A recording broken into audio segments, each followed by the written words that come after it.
안녕하십니까. 네, 복싱하는 손의 사정사 박간양입니다. 오늘은 주제가 원래는 딴 거 있거든요. 이제 맥브라이드 장애에 대해 설명을 해드리려고 하는데 메일로 어떤 분이 이제 궁금한 걸 문의를 드려가지고 그 먼저 얘기를 드리려고 합니다. 이제 일대책에서 일상 배상 책임보험 거기에 대해서 이제 설명을 드리는데 이게 얘기가 많더라고요. 어떤 분이 이렇게 한다고, 어떤 분이 이렇게 한다고.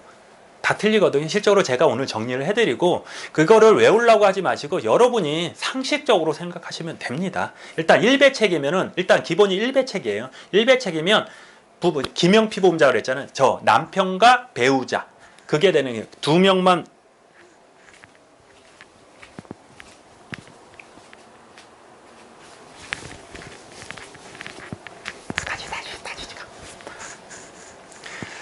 안녕하십니까. 복싱하는 손의 사정사 박간양입니다. 예. 오늘은 원래 이제 맥브라이더 장애에 대해서 말씀드리려고 했는데 이제 메일로 어떤 분이 이제 그 궁금한 게 있는데 그 배상 책임 있잖아요. 일배책, 일상 배상 책임 보험에 대해서 이제 문의를 드려가지고 먼저 그걸 설명을 해드리려고 동영상 촬영하고 있습니다. 일단 일배책 하면 어려운 거 없어요. 다른 사람, 많은 사람들이 얘기를 하는데 좀 얘기가 좀 틀리죠. 그걸 이제 왜냐면 약간을 그대로 베끼니까 요거 이렇게 써 있으니까 안 돼요. 저렇게 써 있으면 안 돼요. 그래서 그러는데 여러분은 그냥 상식적으로 생각하시면 돼요. 저랑 같이 상식적으로 생각하시면 돼요.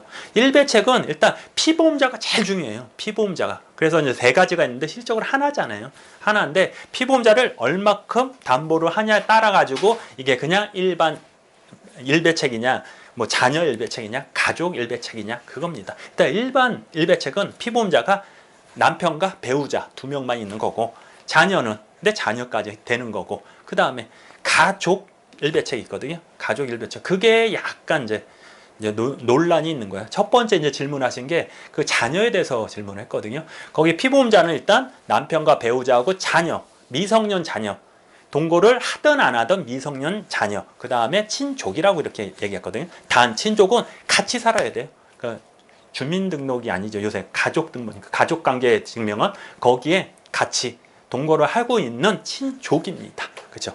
그래서 그렇게 했는데 문제는 친족은 그냥 외우지 마시고 나랑 피가 섞여 있으면 다 친족이다 이렇게 생각하시면 돼요. 팔촌이라고 그랬는데 여러분 고조할아버지하고 손자하고 사는 데가 있나요 지금? 없잖아요. 실적으로 말은 옛날 대가족이었을 때 얘기고 지금 실적으로 그렇게 거의 삼촌 거의 할아버지 정도? 할아버지하고 살지 증조할아버지 고조할아버지가 안 올라가잖아요. 그러니까 실적으로 나랑 피 섞인 사람 다 된다 이렇게 생각하시면 되고 그리고 또 인척이라는 사람이 있어요. 삼촌 아들까지 자식까지 하는데 실제로 같이 안 살아요.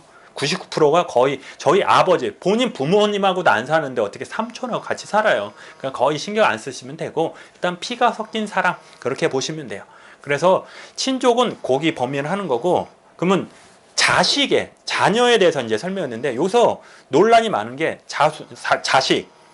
자, 자식은 같이 안 살아도 된다 그랬잖아요. 동거를 같이 안 해도 된다. 이게 자식까지는데 만약에 그게 있잖아요. 결혼을 했다. 그럼 어떻게 될까? 결혼을 했다.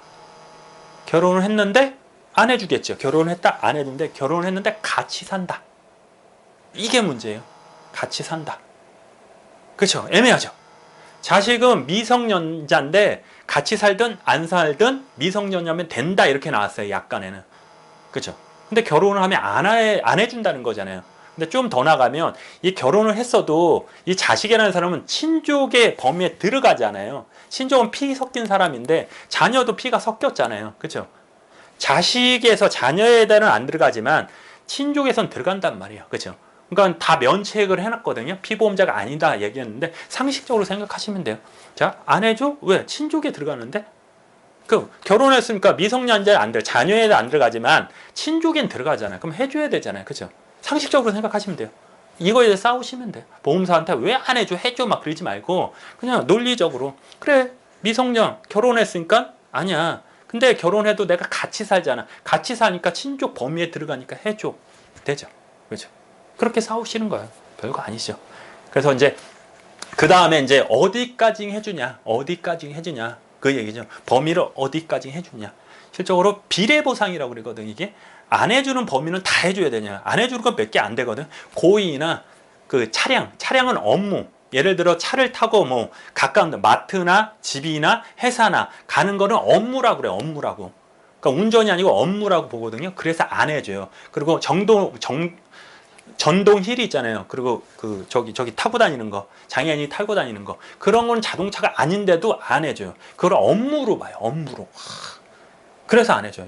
일상적인 저기가 아니기 때문에. 실적으로 내가 강의를 하면서 누굴 이렇게 던졌는데 다쳤다. 이것도 업무예요. 강의 중에 업무 중일 때 안 해주는 거예요.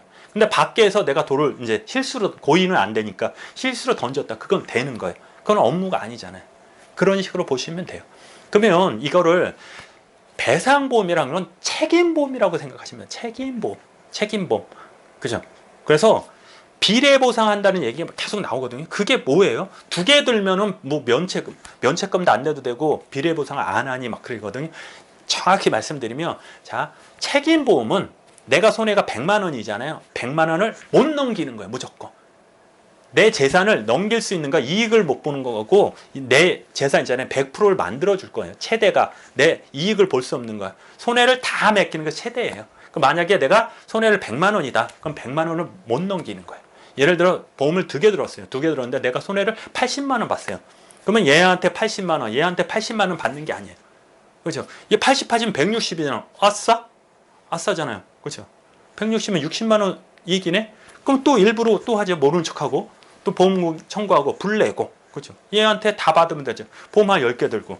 그렇게 하는 게 아니고, 실적으로 비례보상이라는 것은 손해액이 약간, 우리가 이제 보험 가액이라고 하거든요. 처음에 보험 금액을 정하고, 가액이 있으면 보험 금액을 정하는데, 보험 금액을 넘지를 못해요. 보험 가액을 넘지를 못해요. 근데 그 이하로 손해가 났을 때, 예를 들어 보험 금액이 1억이다. 1억을 잡을 때 손해가 한 1,000만 원 정도 났다 했을 때, A 보험사, B 보험사 있을 때 둘 다 받는 게 아니고 여기서 면책금을 빼고 받는 거예요. 얼마만큼? 내가 손해 본 만큼. 그러면 얘한테 80 받고 얘한테 20을 받든가. 이제 됐죠? 아니면 얘한테 1,000만 원을 받고 얘한테 하나도 안 받든가. 둘이 나중에 이제 구상하면 되거든. 그렇게 하시는 거예요. 그게 비례보상이거든요. 여기서 한 번 더 나가면 면책금 얘기를 해요. 면책금이 없어진대요. 그게 뭔 얘기일까요? 면책금을 안 내도 된다. 2개면. 자, 하나 있을 때 생각해 보세요. 내가 1,000만 원 손해 보면 얘가 만약에 면책금 20%를 안 준대요. 예를 들어서 더 올라갈 수 있고 낮아질 수도 있고, 그리고 정액으로 줄 수도 있어요. 근데 20% 정도 안 준다. 20%는 네가 알아서 해라. 20% 넘는 거면 해주겠다. 그럼 만약 1,000만 원 손해 보면 얼마만 해줘요? 얘는 800만 원 해주잖아요. 20%는 내가 해야 되니까, 면책금이니까 800만 원뿐이 못 받아요. 근데 보험이 2개이잖아요. 그러면 얘한테 800 받으시죠. 얘한테는, 얘가 없다 보면 얘한테 800을 받을 수 있잖아요. 근데 800 판다에 1,600을 받는 게 아니고, 보험 손해액 1,000만 원을 못 넘는다 그랬잖아요. 그러면 얘한테 800 받고 얘한테 200 받아서 1,000만 원을 가지면 되잖아요. 실적으로 보험 하나 들었을 땐 800분이 못 받았는데 2개 들었더니 1,000만 원 받네? 면책금이 없어지잖아요. 이 의미예요. 좀 어렵죠. 그죠? 좀 어렵습니다. 그리고 일단 그렇게 생각하시면 돼요. 그리고 제가 가끔 전화가 이제 문의가 오거든요. 그 메일이나 댓글로, 여러분 댓글로 이제 얘기를 하시면 제가 일주일 안에 항상 이렇게 촬영해서 보내드리거든요. 그죠? 그리고 제가 하는 거는 어디까지나 이게 인문학이잖아요. 보험의 정의, 관찰, 그거에 대해서 이제 설명하고 교육을 하는 거거든요. 그러니까 다른 분하고 약간 틀릴 수 있어요. 다른 분들은 약간을 보고 이게 옳다 안 옳다 하지만, 저는 약간 보는 법을 알려드리는 거예요. 그러기 위해서 기초적인 지식이 아시면 어떤 관점에 따라서 이게 틀려지거든요. 자, 예를 들어서 A하고 B가 결혼을 했다 그러면 A하고 B가 결혼을 한 거고, 그렇죠? 관점에 따라 틀리잖아요. A도 결혼하고, A는 딴 사람 결혼하고, B도 딴 사람 결혼했다. 그것도 얘기가 되죠. 그러면 A와 B 결혼했는데 나머지 사람은 결혼을 안 했다. 이 얘기도 되잖아요. 그러니까 여러분, 약관을 볼 때 절대 이 문구에 대해서 이렇게 보는 게 아니고 관점에 따라 다 틀리게 되는 거예요. 그렇게 하는 거예요. 그 얘기 있어요. 그러니까 시간이 좀 있으니까 우리 저기 있잖아요. 그 수술, 요만큼 찢어진 수술하고 수술비 받았다고 해서 야호 하는 사람 있잖아요. 한번 생각을 해봐요. 자, 제가 말씀을 드릴게요. 자, 내가 가다가 요 조금 찢어졌어요. 수술비를 청구해요. 그럼 보험사는 안 줘요. 이거 수술 아니다.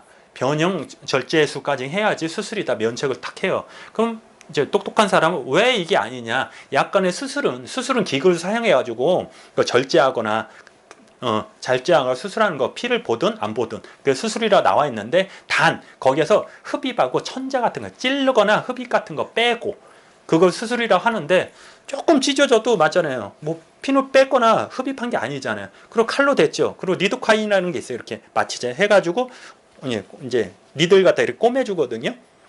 꼬매주면 이건 수술이에요. 그리고 쏘리 죄송합니다. 그리고 이제 이분들이 주장하는 거 이제 설계사분들 똑똑한 설계사분들이 주장하는 거는 이 약간이 모호할 때는 이제 작성한 사람이 불이익하게 해라. 663조에 있거든요. 뭐 작성자 불이익 원칙, 불이익 원칙 그걸 내세워 가지고 줘라. 그러면은 민원 넣고 그러면 주거든요. 그죠? 근데 저는 안 줘야 된다고 생각해요. 그죠? 왜 그러냐면 자 비교 두 가지 케이스가 있다. 한번 생각을 해보세요. 하나는 살짝 찢어졌어요. 한 두 방울 이렇게 리도카인 넣고 이제 두 방울 꼬맸어요. 꼬만 거 수술 뭐 50만 원, 100만 원 정도 수술비 받을 수 있고 예를 들어서 우리는 이제 큰 수술 같은 거 있잖아요. 큰 수술 같은 거 허리나 뭐 심장 뭐 치안술 같은 거 너무 심했나? 그렇죠? 그래서 뭐 다른 수술 막 큰 수술 뇌 수술 같은 거 뭐 뇌출혈 나서 수술하고 뭐 20시간 40시간 막 수술한 거 있잖아요. 똑같은 수술이거든요. 똑같은 진단을 받아요. 뭐 억울하지 않겠어요? 그렇죠? 억울하다 보면 만약에 그렇잖아요. 선의의 피해자 아니에요? 똑같이 하면 이거 억울하고 그리고 이런 거 똑같이 조그만 것도 주면은 선의의 피해자 딴 사람은 같이 보험료를 내는 사람도 피해자잖아요. 보험금이 올라가니까. 그죠? 물론 이분들도 뭐 조금 찢어져서 보험금 탈 수 있어요. 주지 말라는 거 없지만. 근데 제 기준에서, 순순히 제 기준에서는 수술이라는 건 이런 게 수술이지, 이런 거는, 그쵸. 수술은 맞는데 이런 거 청구하면은 보험료가 너무 많이 올라갈 것 같아요. 그냥 제가 개인적으로 그래요. 그렇습니다. 그죠. 괜히 악플 달지 마시고 그렇다는 소리예요.